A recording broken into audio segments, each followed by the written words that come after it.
Welcome back, Illumineers, it's Poisonous. Today we're going to dive into the Shimmering Skies Set Championship meta. 3 familiar decks have popped up again, and I wanted to do a quick dive into each one. So we'll take a look at the deck lists and some tech cards that might help you if you're playing these decks. Hopefully this helps you get that Mirabelle promo or playmat that you've been hunting.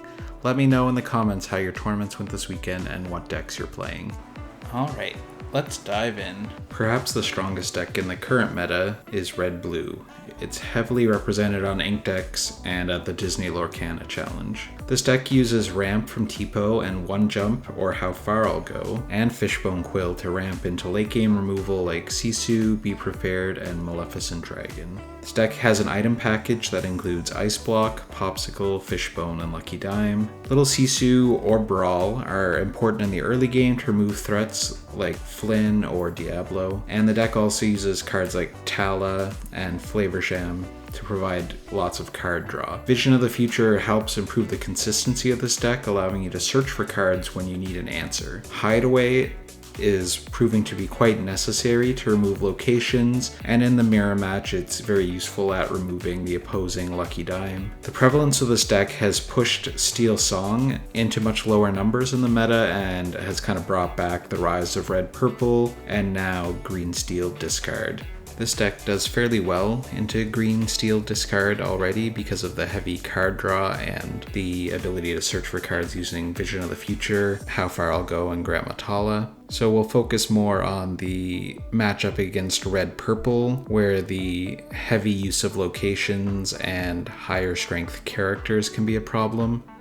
Running an extra Hideaway or adding Cusco to remove a location can definitely improve your chances against Red Purple. Another option would be to add Vitalosphere, which can increase the strength of your characters, allowing something like Maui to one-shot Queen's Castle or Library, giving you, a more of a fighting chance against the Red Purple package. Next, let's take a look at Amethyst Ruby, the old reliable of Lorcana. This deck has been a long-time staple of the meta due to its mixture of tempo, card draw, and removal at the top end. Our red-purple list has card draw staples including Chernobog's Followers and Magic Broom, Friends on the Other Side, and of course Merlin Rabbit. The deck provides early game pressure with cards like Flynn Rider into Sisu, threatening to gain passively 3 lore every turn, and it has the ever-valuable bounce package with Snake, Fox, Crab, and Goat. With the prevalence of Diablo and Ursula, we're running 3 Medusa and 4 Brawl. The 5th Spirit Elsa and Peter Pan can also help dispatch Diablo. Purple has strong locations, including Queen's Castle and Library,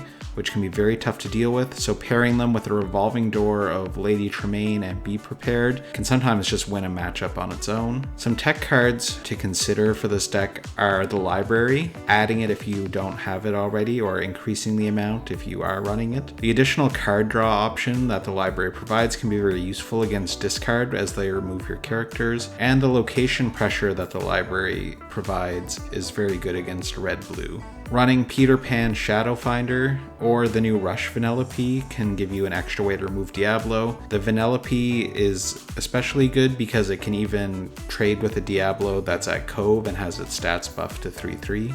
Increasing the amount of Lady Tremaine will also improve your odds against red-blue because they oftentimes play singular large characters which can be removed and help, protect your locations. They set up something like a dragon, hoping to trade into your Queen's Castle, and your Lady Tremaine can remove the dragon. You can then bounce Lady Tremaine back to your hand with Fox or Snake and then play it again on the next turn, allowing you to essentially lock the mode while your locations win you the game. The last deck we'll look at is Emerald Steel Discard. The rumors of its death were greatly exaggerated after the Bucky errata. This deck is back with a new look ever since the Vegas DLC. This deck relies on Beast, Shift Diablo, and Prince John with discarding to generate card draw while running numerous songs to control the board through removal or bounce using the Muses. The discard package uses Ursula, Sudden Chill, Hypnotize, and we don't talk about Bruno. Anna is also a very interesting and very versatile new card because she can be used to discard, but she can also be used for removal, either by strengthening a character or through the removal of a damaged character. This deck also uses Hidden Cove to increase the strength and willpower of characters to make them more difficult to remove. A tech card to consider for this deck is Mr. Smee. He provides good early game board pressure against red-blue. He can also provide a character with more strength than Flynn Rider in the red-purple matchup, and he's also very useful in fighting off early game from aggro decks. For the mirror match, Signed Contract can be a very useful card. It allows you to draw a card each time the opponent plays a song, so if they double sing Sudden Chill, you would draw 2 cards to replace the 2 that you discarded. It also can help you build card advantage and look for an answer when they play their removal songs. Another suggestion would be to increase the amount of Hidden Coves in the deck from 2 to 3 as another option to help with the red-blue matchup, because it improves your chances of setting up the cove to protect your characters from Brawl and Sisu. Thank you for watching my video. The best advice for any tournament, I think, is to play a deck that you're comfortable with. These are just suggestions to show you some popular decks and give you some ideas on how you might counteract some of the decks that are playing at your local. If you like my video, please like and subscribe. Cheers.